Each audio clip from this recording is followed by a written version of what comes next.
Welcome to the Mindful Mama Movement podcast. I'm Shannon Kinney-Dew, creator of afreespiritlife.com. And I'm Ashley Walburn, owner of Home Holistic. And together, we are bringing you the Mindful Mama Movement. Mindful mothering is about nurturing your heart and soul while you nurture your children. It's about consciously awakening to your inner wisdom and being peacefully present as a mama, no matter where you are on your journey. From discovering your newborn to loving and accepting the wonderful people who've left your nest. Our movement is empowering mamas to be authentic and to live inspired lives. We are so happy you're here. I said up is where I wanna go.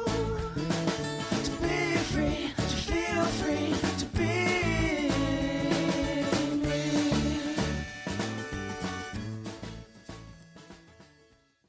Hey everyone, it's Shannon, and I'm here to welcome you to episode 10 of the Mindful Mama Movement podcast. Before I get to today's show, Ashley and I have an announcement. If you live in the Kansas City area, we are offering our first Mindful Mama Movement mini retreat. This is an in-person retreat at Home Holistic. You can find out all of the details on our website, mindfulmamamovement.com.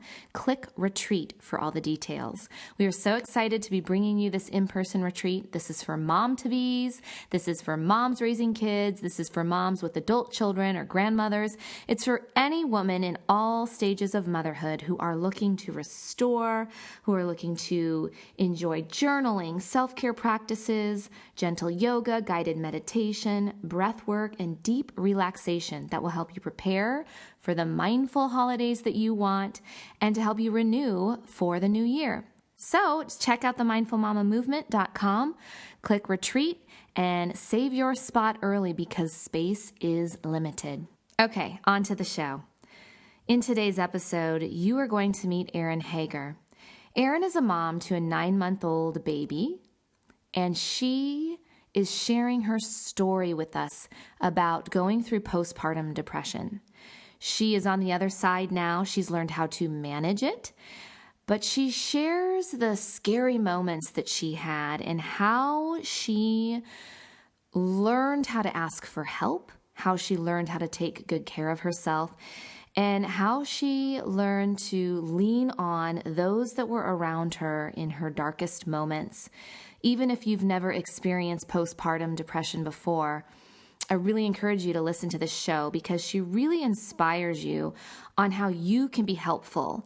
Maybe you have a mother who is a new mom who may be struggling, and you might want to reach out and help in some way. Maybe you just need to be that shoulder to cry on or a good listening ear. Maybe you're going through some deep, dark feelings right now, and you might be questioning if you have postpartum depression. Whatever it is, I know you're going to get something from this show.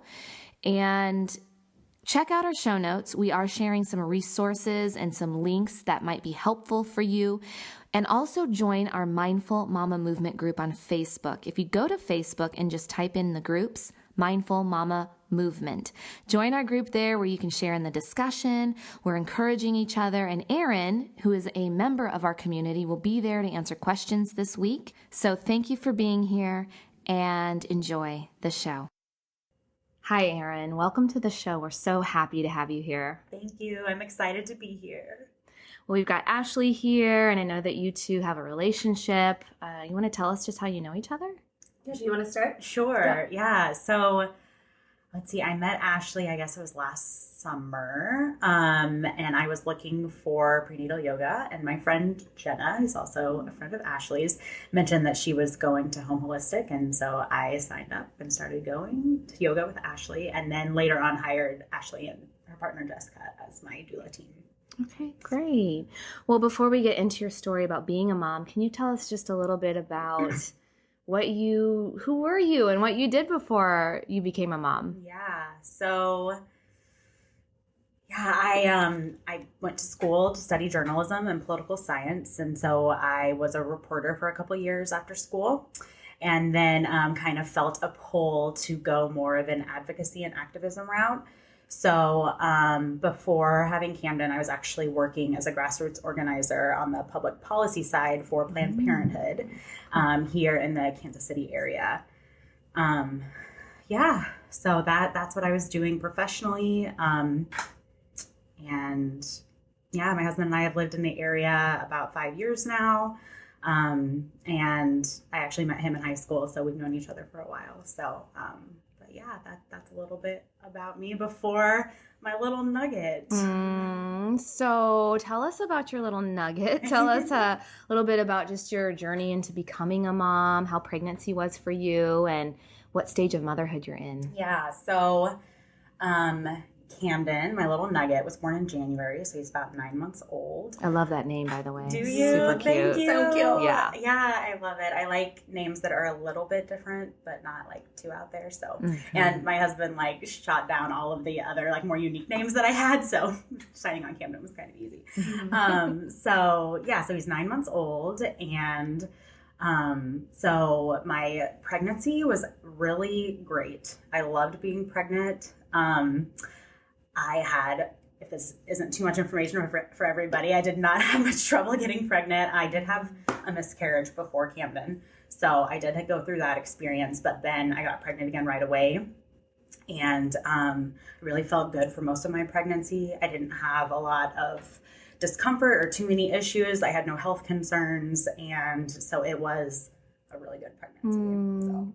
Did you have any fears in the beginning since you had the miscarriage before? I did. I mean, I was, was trying not to get too excited too soon or kind of let my mind get carried away. So I was a little more cautious in the beginning. But then once we kind of got over that hump into the second trimester, I really started to feel more at peace with it and confident with it. So that was a period of like growth and change, and it was something that I definitely had to go through, but yes. Can you tell us a little bit about your birth experience? Is it what you hoped for or planned for, and just expected it to be like? Anything you want to share about it? Sure. So I planned a natural birth, and I hired Ashley and Jessica as doulas, and Jessica is actually the one who was at my birth. And so I have like very mixed feelings about this. I don't know if I've actually ever told you about this, Ashley, but it went about as well as it could have. Honestly, it was what I wanted. I had been like in early labor all day, but didn't know it until like later that evening. And then, the contractions started coming on pretty hard and fast. And then my water broke. And then at that point, we got to the hospital. And then like 2 hours later, like there he was. But because I was progressing so quickly, it was very intense. And, by the time, let's see, I was like a 5 when we got to the hospital. And then, 2 hours later, he was born. So I was like, it was like about like 2 centimeters an hour-ish. And so, which for those of you that don't know, for a first baby, it's super fast. Yeah. That we would, Jessica and I would call that fast and furious. Yeah. It definitely felt like that. It all went smoothly. There were no interventions. It was exactly what I wanted, but because it was at such an intense level, by the time he was born, I'd been awake for 24 hours, not unusual. But like I remember feeling him crown, and then like I don't even remember having another push. Like he just came right out, and so therefore the recovery period afterwards was very, very hard. And like when I do think about my birth, like I wish that I could say it was so empowering and like physically, demanding, and made me like feel like a goddess and a warrior. But really I just like felt like very exhausted and in pain and like broken. And that's really kind of how I started out with my newborn. So I had the natural birth that I wanted, and I feel kind of weird about it. Yeah. So it's really powerful to share that. Yeah. Not a lot of people, I haven't heard similar stories really. I've heard, people that wanted natural birth and didn't, or like had one and, it was exactly what they wanted. And I'm kind of like, I had one and it was what I wanted, but I really don't know if I would do it again, honestly. Yeah. Mm-hmm. Yeah. Thank you for sharing. I did know that a little bit. I remember talking to you shortly after he was born and you saying something just to that effect, like, Oh, yeah. whoa, I don't know. Mm-hmm. And I don't think there's any normal, and everything is normal. That for some reason, that was the experience. I mean, maybe that's why we're here today talking too, that you were supposed to have at that time. It doesn't mean that when you look back, it's glorious. Right. Yeah. Yeah. Yeah. Mm-hmm. What were some things that you can tell us when you knew that your postpartum struggles were more than just new mom baby blues? Yeah. So, the first several months, I mean, like I was saying with my birth story and his labor, I mean, he came out into the world and I really didn't experience this like euphoric moment of like, I'm in love, this is amazing. Like I was just like, he's so little and like I need to keep him alive and like, but I'm so tired. I hurt all over, like, and really that overwhelming exhaustion is what I felt for weeks and months. And, even after going home and having people around to help me, I just like felt all this like heavy weight of not having time to recover and then immediately jumping into like this brand new phase of keeping a tiny human alive. And like, I remember asking people, like, when does it get better? Like, when am I happy about this? Like, when do I feel good and like I can handle this? And a lot of people were like, it's normal. You're going through a big change. The newborn stage is just hard. And, around the time my baby was 3 months old, 12 weeks or something like that, I really noticed a change in my baby. And then like, I felt better.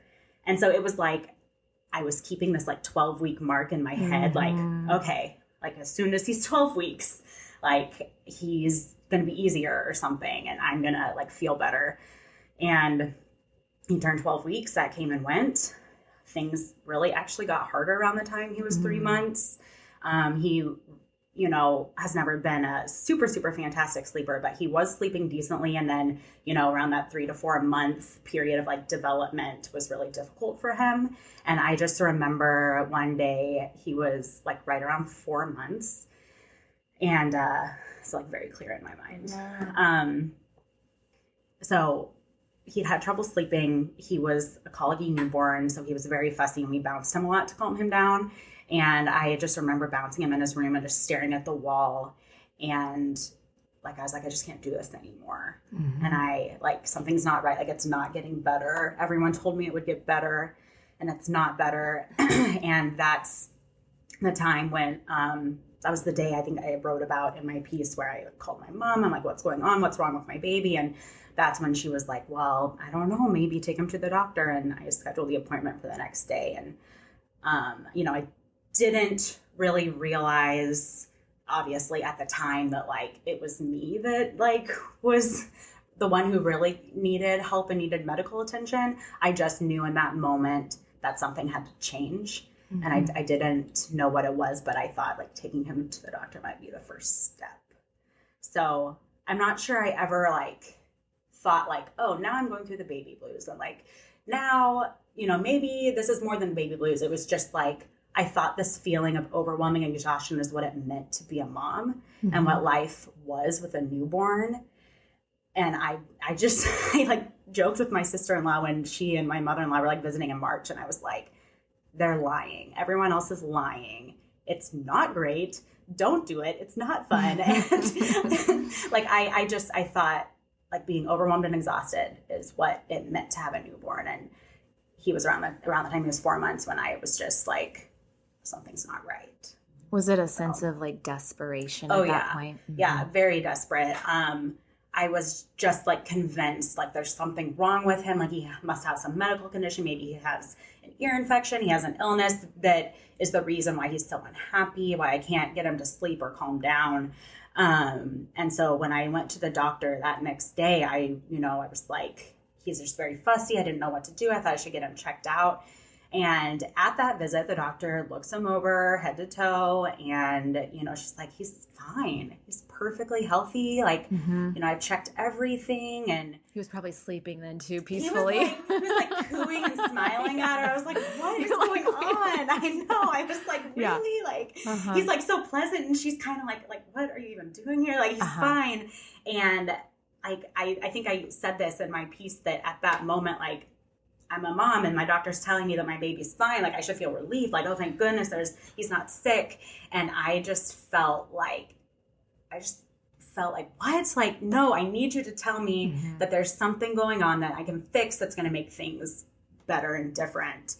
And so I was desperate that day when I took him to the doctor for some kind of answer. And I, of course, was not anticipating that she would look at me and, like, in that moment know immediately that it was me that was suffering and that it was me who needed help and not my baby at that point. So what did she say to you then at that point? Yeah, she like looks him over, she says he's fine, and then I like start crying, and I was just like, it's been so hard. I can't get him to sleep. I don't know why he's so unhappy.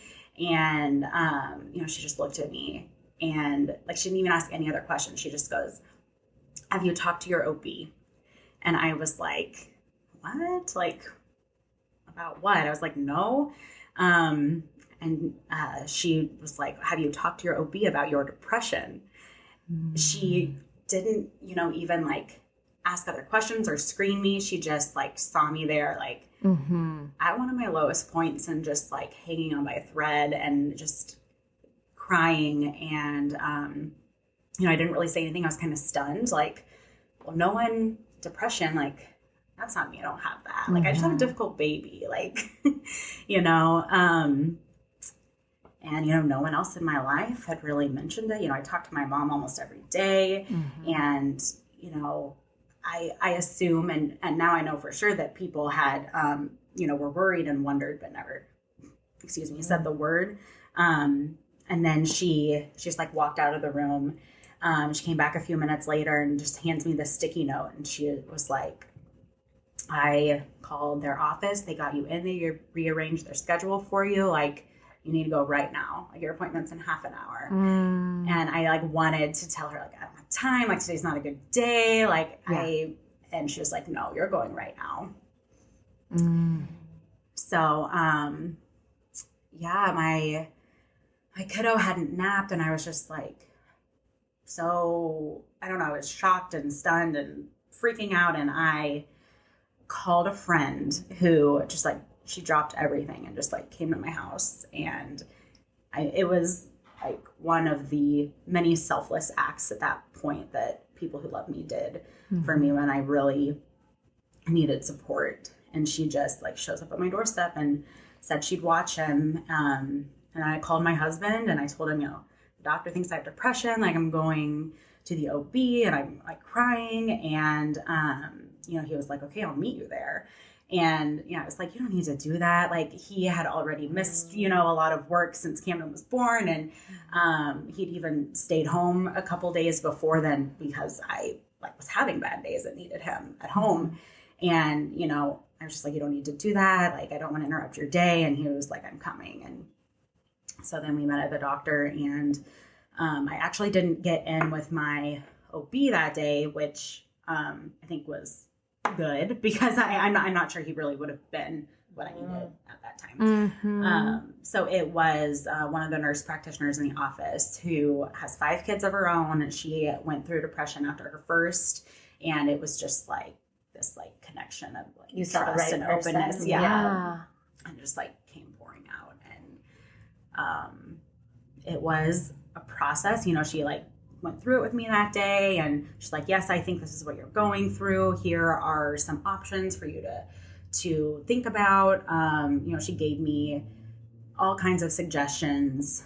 And like, I just like went home that day and called my mom, who also showed up on my doorstep, who lives 3 hours away in Wichita, and just came up for the whole weekend. It was very exhausting emotionally and mentally to just like process it and come to terms with it. You know, then I just started thinking back over everything like, well, obviously that's what was going on. Like, no wonder. And then, you know, you feel like, did everyone know? Like, I felt transparent. And so. Very vulnerable. Yeah. Do you feel like that was your scariest part of postpartum depression, or is there another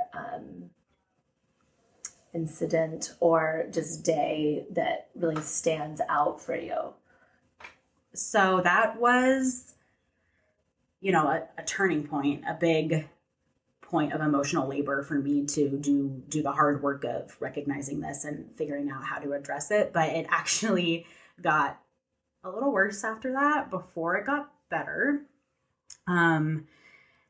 So I kind of dealt with this diagnosis. I leaned on more people in my life and let more people help. And I decided to, you know, try to do a few things differently, try to get out of the house every day when my husband got home from work, like try these other tactics.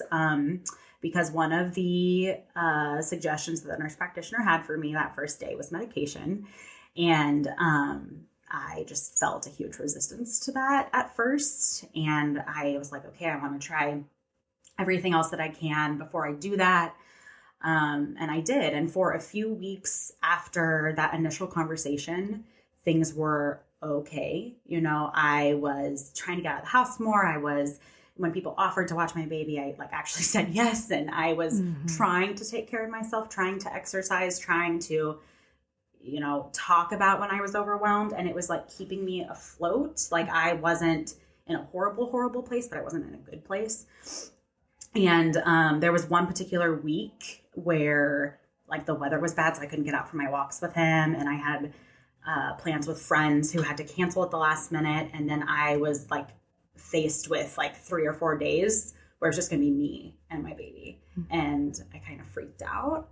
And that's when I started having a lot of trouble sleeping. And I went several days, 2 or 3 really without sleeping at all. And that had never happened to me before. And I just like tossed and turned all night. And it was like there were these big balls of anxiety down in my belly and I couldn't function. And that was another time when my husband stayed home and for like 1 or 2 days. And then by the 3rd night that I couldn't sleep, I just couldn't recognize myself and just was thinking things I'd never thought before. And I just, I was like, I can't like live like this, can't continue like this. And if like, I just felt such despair, like I would never be happy again and I would never feel like myself again. And, that's when I started thinking like of just not existing. And, I had thankfully enough self-awareness and education and support that I could recognize that's what was happening. And that's when I like filled my prescription and I was like, okay, I need to take these antidepressants. This isn't getting better. I do need medication. And again, people surrounded me. My mother-in-law actually came up this time and stayed with me for several days. I started taking the medication and slowly after a few days, I was able to sleep again.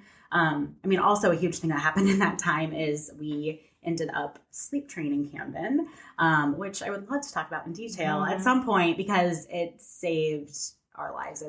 That combined with my other steps to treat my depression, taking medication, doing some therapy, and leaning on other people, all of that combined is what pulled me out of that. But it did. It was getting diagnosed and then trying to deal with that on my own in my own way, and then really reaching rock bottom, and then really using, I guess, more of like a well-rounded approach to treating it. I remember, I don't remember if we were on the phone. That day that I called you.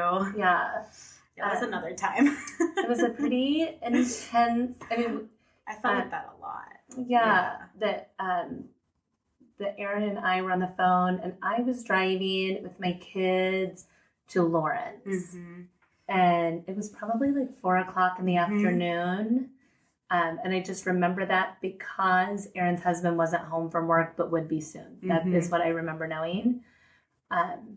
And I mean, I've been a marriage and family therapist since 2001 and worked with, just a lot of moms. Like, I gotta just say, I've just met a lot of moms. And I can't think of another phone conversation that I've ever had that I felt like I just like need to turn my car around and get to be with her. Do you want to share anything just about that, what that conversation was like for you? That was, if I'm remembering correctly, that was like... You were getting ready to go to Wichita later that day. Yeah, it was a week or two before I ended up having the very bad week where I couldn't sleep, and I ended up taking the medication about 2 weeks after that. But yes, it was one of those really hard days, and I had them a lot. And the one thing that I really needed during this time was being alone was very, very difficult. The whole just process of motherhood, the whole being a mom was so overwhelming to me all the time that as long as I was with somebody else, as long as my husband was home or my mom was there or I was at a friend's house, I felt like I could handle it. And, it was that day, towards the end of the day, my husband was coming home a little bit early because we were going home to Wichita for that weekend. And, I all day long, I couldn't get Camden to nap. That was like the story of my life for the first few months of his life. And he started to have one of his, what I called meltdowns back then, where he just would be inconsolable for a period of time. And like, especially handling those by myself was just, I couldn't do it. And I remember, because I'd spoken to you several times before, and you said I could call you anytime. And I think Stephen was maybe on his way. He was maybe like half an hour away. And Camden was crying, and I couldn't get him to stop, which I'm sure every mom can identify with how like debilitating that is. And I just called Ashley, and I just needed someone to talk to until Stephen got home. I could not be alone, and I knew she couldn't be there physically. I didn't need anything else from her except to just have someone else in the situation with me in some way.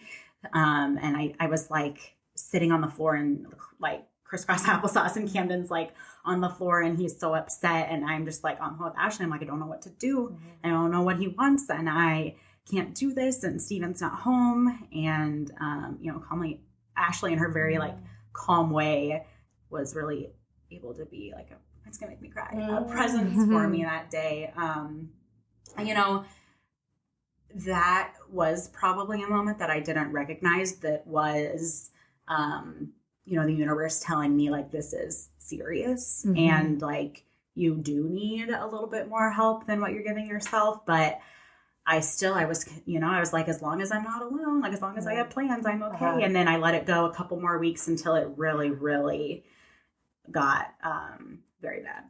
Yeah. I think like, how do we know? Like, how do we know that what I'm experiencing isn't the same as every other mom? Like, how do you know until, really somebody says, that it is like that this really is different for you. This is different for you. Are there things like for the moms that are listening that maybe there is someone who's wondering or she's relating to this story? Like, now that you kind of see that, like, what could moms be looking for in themselves that is maybe considered different, that will give you these signs that maybe you need, that additional support? Yeah. I've been thinking a lot about this since, this all happened to me, because I really don't know if I would have been able to really recognize it much sooner than I did. And then, again, when it got to the point where I was having suicidal thoughts, and I was able to recognize that because I had enough self-awareness and support. But I think, I went to the doctor that day. So I didn't know, exactly what was going on. But I just knew that I couldn't do it anymore. So, I mean, if there is a point where, and the doctor said to me also in that meeting, she was like, "You're not having any fun, are you?" And I was just like, "No, like not at all. Like, what about this is fun?" Like, yes, having a newborn is hard. Yes, you won't get sleep. Yes, your life changes overnight, and it is a lot. But if some time has gone by and you're still not enjoying it at all, tell somebody. Yes. And, it can be a friend, it can be your partner, your parent, it can be your son's doctor. And, they are actually trained to look for that in new moms and to get new moms help. I mean, even if it is the cashier at the grocery store who might not know what to say or even be able to point you to help, you're still saying your truth in that moment. And it might give you the courage to say it to someone closer to you who can help you. Oh, I love that advice. I love that advice. It's really good. One of my really dear friends went through postpartum depression also. And she was at my house, and her baby maybe had been 3 months at the time. But she was really struggling at that point, but just didn't know what to do. And we weren't really sure. And I don't even remember exactly what I said, but whatever it was, it gave her permission. It's like she needed to say, she just kept asking, is this right? Like she just hated, her baby would not sleep. She was exhausted. Same thing. She tried to drive, like she'd drive over to my house. She just didn't want to be alone.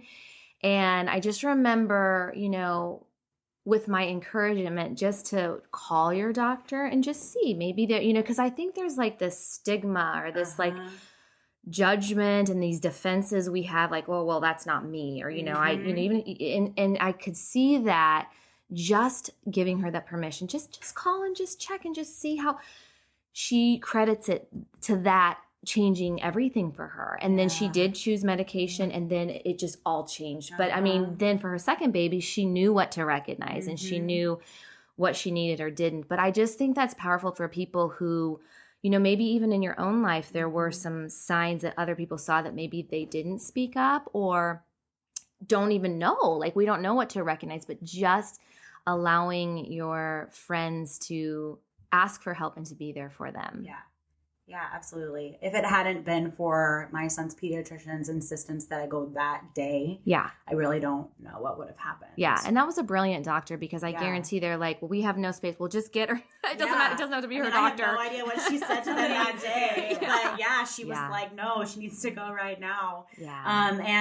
But it doesn't hurt. I think we just really think like we have this idea that it's just, I don't know what it is exactly, but it's okay to ask for help. Oh, yeah. Yeah. It's not only okay. And, this is a lesson I had to learn, and I'm still learning, and we all have to learn it, but it's imperative. Yes. And, slowly as I got better, this like magical thing happened where suddenly my colicky, fussy baby was not. He was happy. He was content. Yes. And it's because I was taking care of myself. Yes. And we talk about it all the time. You can't pour from an empty cup. You can't, take care of other people if you aren't taking care of yourself. It's the exact opposite of being selfish. And, it took me like this whole journey to realize that me being happy and well is the absolute foundation for my son also being happy and well. So, yeah. So what do you do now? You took some medication. I'm kind of curious too, because I don't know a lot about even like, is it a chemical imbalance? Like, what does the medication do? And does this affect more women if they've had depression in the past? Or, just kind of, could you give us a little like background on that? And then I'll follow up with my Okay. Yeah. I'm not a medical professional, so I don't want to, speak to something that I am not all that educated or knowledgeable on, but I can speak from my experience. And the medication does help to fix chemical imbalances in your brain, which are a normal part of the hormonal changes that happen after childbirth.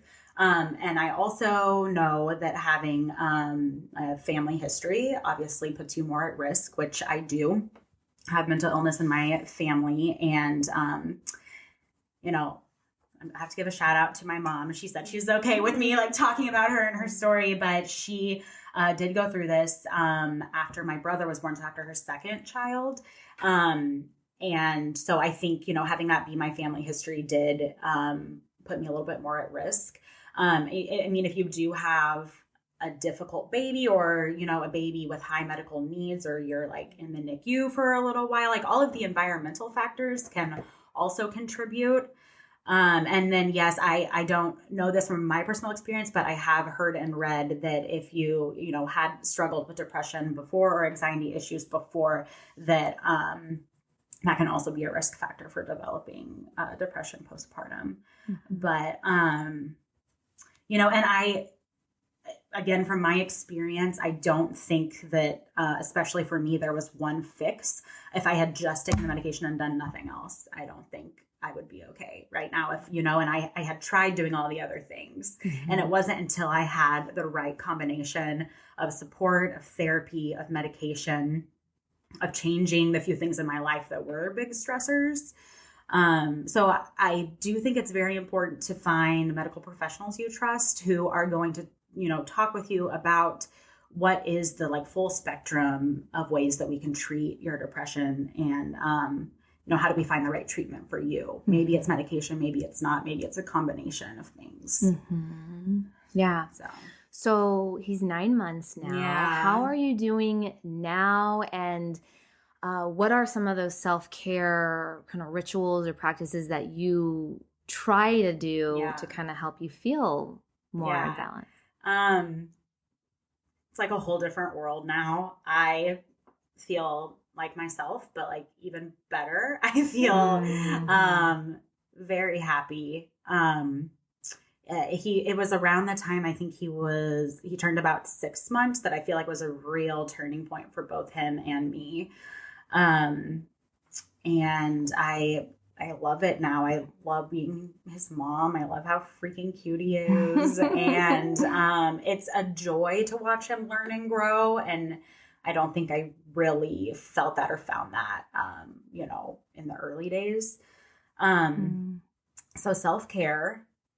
I love self-care. So for me personally, exercise is a really big one. Like, it doesn't necessarily have to be anything crazy, like a walk around the block. But I try my best to fit some kind of physical activity into my life every day. And, you know, a lot of times I will just like lean on my husband, and I will say, like, when I go home from work today, like, you're fixing dinner and you're hanging out at home because like I've got to go take the dog for a walk or something. I try to, like, after we get Camden into bed, I try to take like an hour, maybe half an hour. I either like write, or I take a bubble bath, or I read something to just like kind of turn myself off from the day. But I also realized staying at home for many months how important my professional identity was to me. And, you know, I have now gone back to work. But before I even did that, I tried to make space to, you know, at least do something that felt like it was progressing me in my career, to, you know, write something that I pitched to a publication, to like, you know, update my blog, like something that felt like I was like moving somewhere like in my career. And then I did go back to work about a month ago, which has been a really, really good change for me. Good. And I think it's been great for Camden too. So. What made you decide to go back to work? So, I had been thinking a little bit about trying to find something in the fall, but I wasn't really very serious about it. It was just something I thought I might try to do when a friend sent me a job posting for something that just looked like a really good fit. And so I thought, well, you know, I'll apply, I'll interview. If it doesn't feel right, I don't have to take it. Like, it's not something that I like feel pressured to do. And, I applied for it and it felt like a good fit. The interview went well. I asked a lot of questions because like balance and like having a space for my personal life, space for my work life is very important to me. So I asked all these questions about flexibility, like in my interviews. And I was like, if they don't like it, like it's not the place for me. But I got really good vibes from all of that. And I just, I decided, okay, I'm going to try this. And, again, with the notion, I'm very privileged to be in this position where if it wasn't working out, if I wasn't happy, I could leave. I didn't have to be there. Yes, it is good. My husband is like praising the Lord that like we like have another income coming in now. But I could leave if I were incredibly unhappy. And my husband again was very supportive of if this doesn't feel right. And if you are slipping back into a place that you feel is not good, like you don't have to stay there. So I just decided to try it, and it's been so far. I'm only a month in, so every new thing is like super exciting for a little while. But right now, honeymoon phase. That's right. But right now, it's been wonderful. It feels so good to be back in an advocacy role where I get to help people and educate people, and work on issues I'm passionate about. And Camden has taken to daycare like it was no big deal. He loves it. And I he's growing and thriving, and I feel like I'm where I'm supposed to be. And, it took a while to get there. I would not have been able to go back to work sooner than this, I don't think. But I mean, so far, I feel like a part of me is like, I'm supposed to like maybe feel like sad about leaving him at daycare or like guilty. And, we all think we're supposed to feel whatever, but all I know is that it feels right for me right now. So that's great. Does postpartum like eventually just go away? Can you eventually be off of medication? Like what is? So I for yes you? And no. Yeah. I think for me right now, I've been on medication since about mid-May, and, before I decided to go back to work, I thought, okay, well, I'm going to find a psychiatrist by the end of the year to manage my medication. And, I do eventually want to come off of it, and I want to, eventually have more kids, which is something I did not want to do for those first 6 months. But now that I have gone back to work, and want to give myself some time to kind of get used to this transition, and then find a doctor, and then, a different doctor, and then, talk about what does it look like coming off of it. And again, what I have heard and read from other people is that, it sometimes it's medication that you take temporarily for a few months. Sometimes it's one you take for a few years. Sometimes it's one that you stay on. Some people need. Yeah. So I don't know. I know that it is helping me right now. And, so I'm going to continue doing what makes me feel like myself. And, eventually, I would like to see what that process looks like of kind of coming off of it slowly. But, it's been also a transformation, this whole thing, just a transformation in, accepting the medication, and that I needed it, and that it works for me, and there's no shame in that. Yeah. And, has it made you be able to ask for help in all aspects of your life, or have you noticed that you're a little more open to things you maybe would have been more resistant to before? Yeah, I think so. I think, I think it has allowed me to be more honest with myself and really listen to myself more. And not be so concerned with how I'm supposed to be doing things or what other people are doing. And just know when I'm out of balance, and how to get back to a good place. And when I do need help, when I, and with my baby at work or otherwise, to recognize more when I should be leaning on people. That's great. Yeah. It's such a hard practice. I mean, Shannon and I both for sure struggle with it still ourselves. And this is what we do for a living, is helping people find balance. And we still are really struggling with it. And we've been doing it a really long time.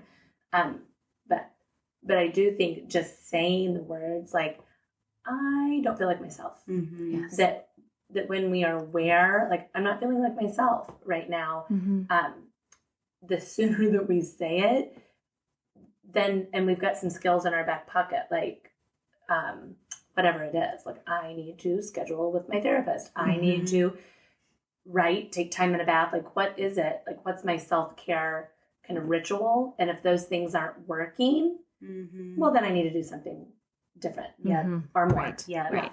That's exactly it. And I think that's what I went through after my diagnosis. Like, okay, I'm going to exercise and I'm going to like ask for help and I'm going to try to get more sleep. And then even that was, I still wasn't in a good place. And then that was when I knew that I needed something else. Yeah.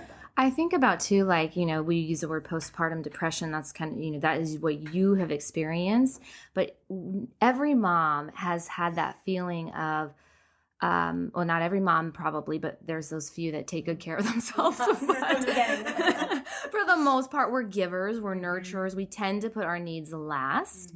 And a lot of us believe that self-care is being selfish, that, you know, if we're going to leave when our children or our spouse needs us, whatever, you know, that's just, we shouldn't do that. And we get to that point of depression, of depletion, of irritability, frustration, despair.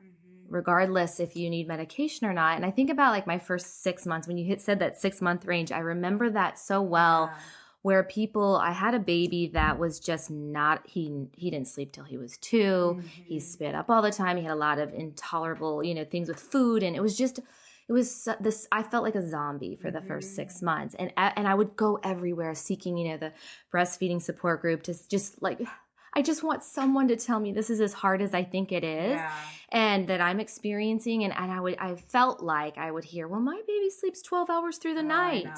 And just wait till the 3 months, right? And I remember that so well, like 3 months, like this is now 6 months. And then, you know, I was like 2 years. But the reason I'm bringing that up is I do remember those moments of just like rocking and looking up to the sky, like, I don't know what to do.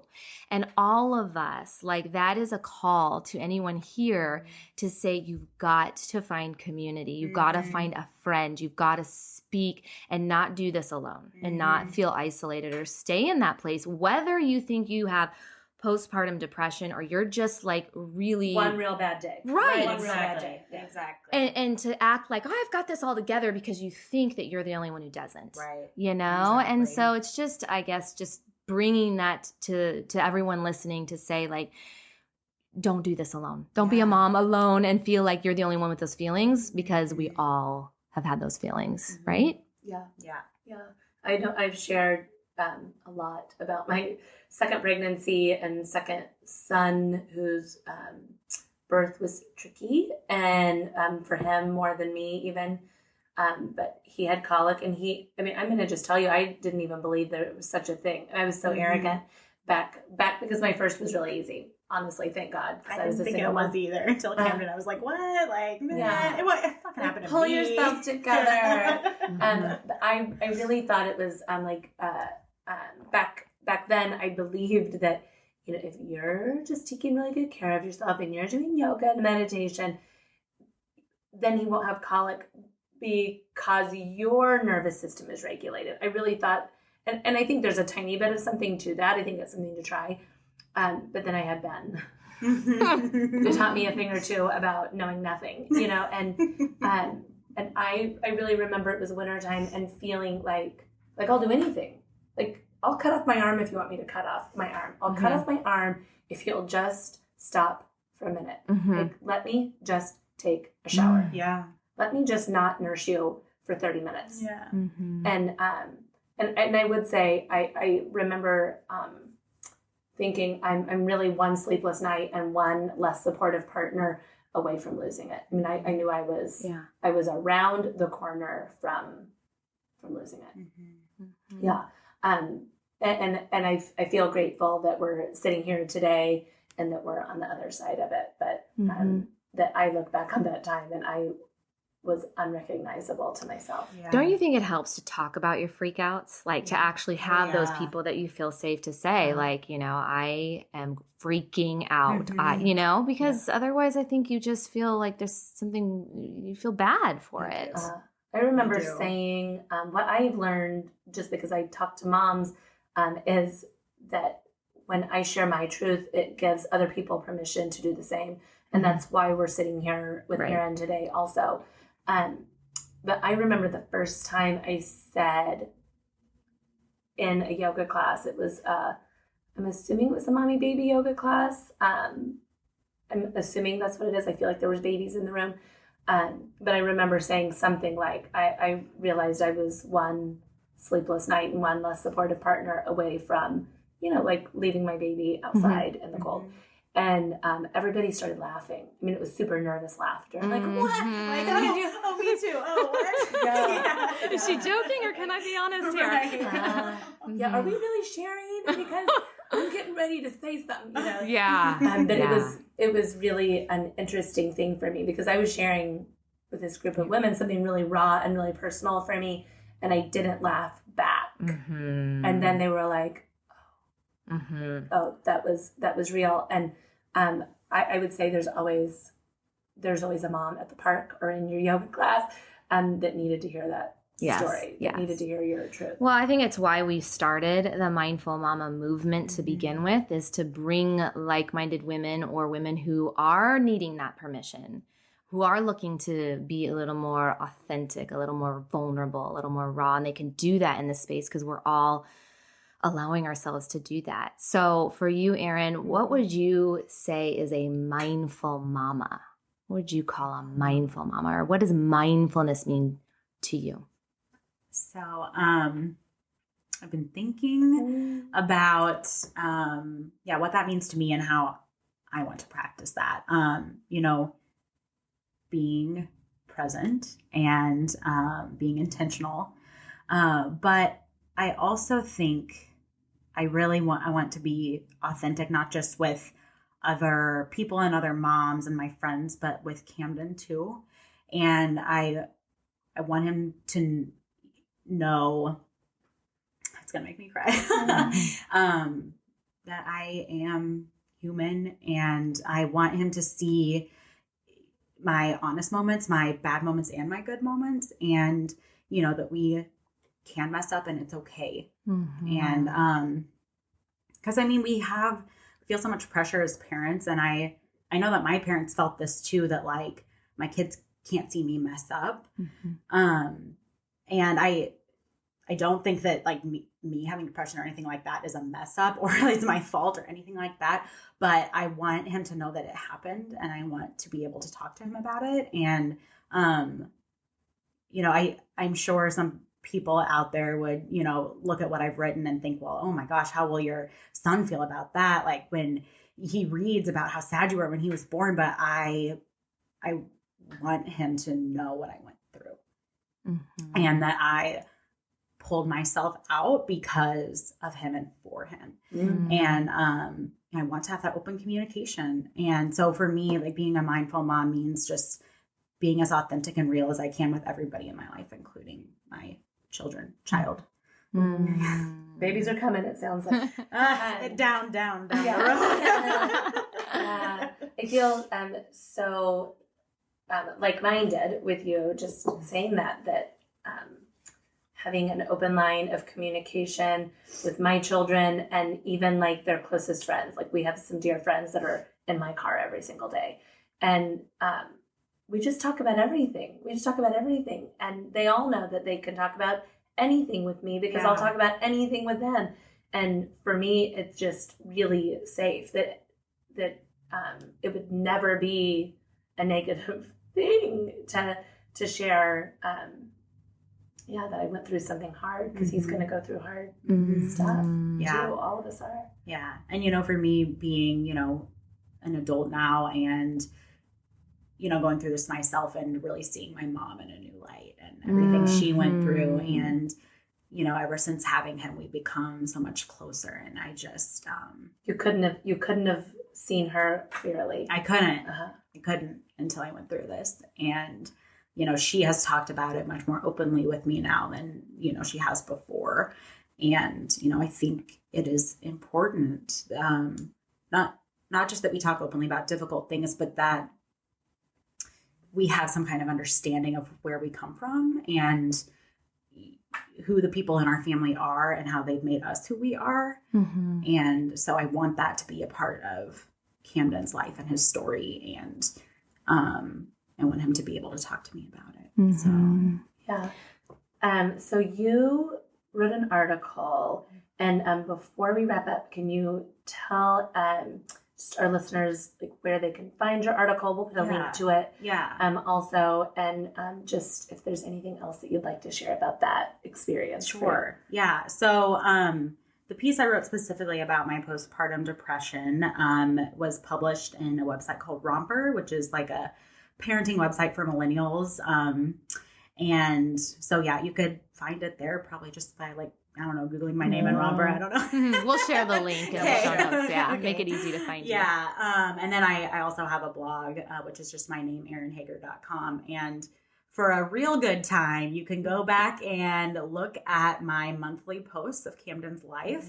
I'm really putting it out there, everybody, because those are before I even knew that I was going through this. And, you know, now I look back at them and it just like smacks me in the face. And it's like, I needed help. And I haven't touched them since. They're out there on the interwebs. So if anybody finds them and identifies with that, I think that's maybe a sign to talk to somebody. And, you can even like shoot me a message, like whatever.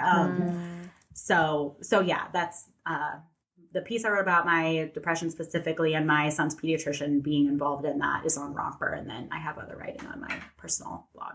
That's great. So we'll include that in the show notes. And we have the Mindful Mama Movement group on Facebook, which I know you're a member of. Mm-hmm. So we always invite our guests to, after the show's been up, that if you'd want to come and answer questions. So we'll make sure that's available for people if they have specific questions they want to address to you. That'd be awesome. Sure. Okay. Yeah.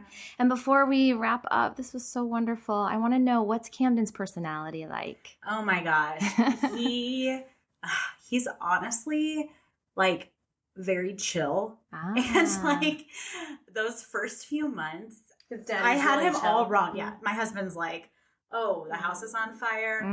All right. I'm just going to like grab my phone and walk to the door. Yeah, he's like super chill. And, those first few months when I was having a hard time and, Camden was having such a hard time, like I thought I had it figured out. I was like, oh my gosh, he's a high needs baby. He's just like me. He's like, so, he feels everything. Like he's just so intense.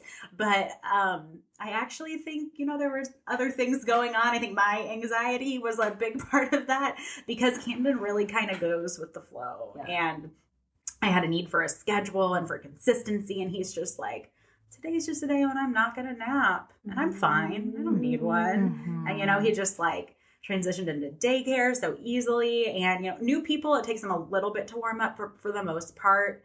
And I think that, he and I have the kind of bond and, and his father, he feels safe and secure. And so he like, just like adapts to new things like easily. And so yeah, he's laid back and fun and, cute and curious. And all of that. Yeah. And he's reaching a year almost. Oh my gosh, I can't believe it. He's like pulling up everywhere, crawling into everything. Yeah. It's such a crazy year. I always felt like the first year, and like it must just be exhausting to have that much like brain development and body development. It must be exhausting to be a 1-year-old. Yeah. Seriously. Yeah. I mean, it's like a hard work doing all that growing and learning and like you can't do things with your body that you want to, like you want to run and you can't. And so, he's it's a really fun age. And I feel like, around that like 6-month time, I was like, oh, like no wonder people do this again. Like I was really wondering there.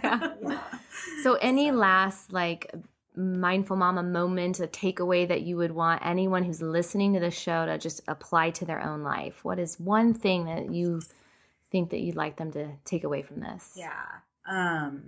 So I don't know, this might feel a little preachy, but I just really do want to say to anybody who might be going through something similar that you are not broken. You are not wrong. You are not messed up and you're not a bad mom.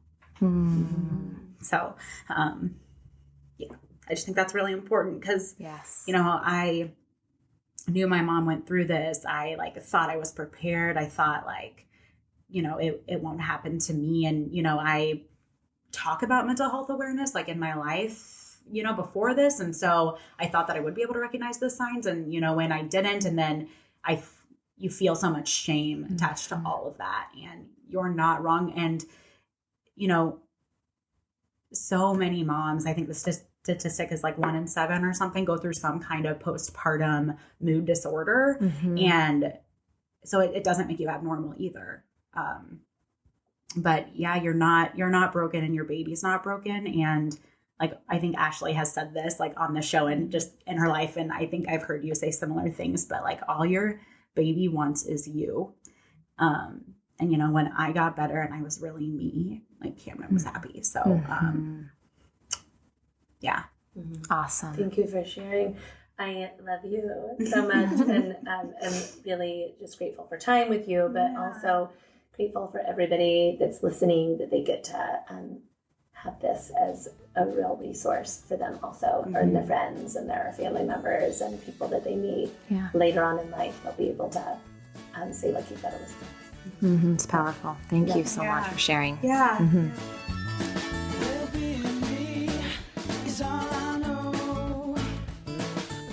Thanks so much for being here, mamas. We are so happy that you're part of our community.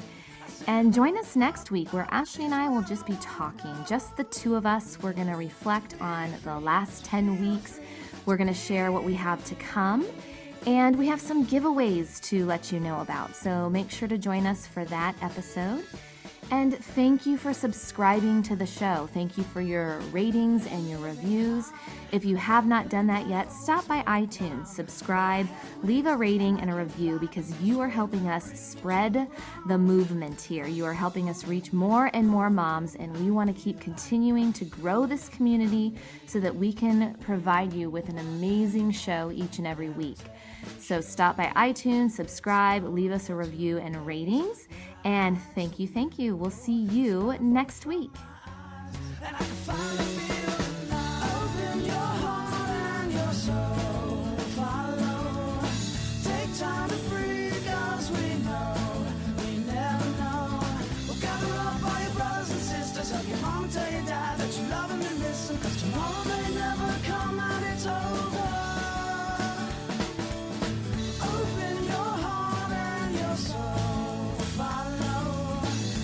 Time to breathe.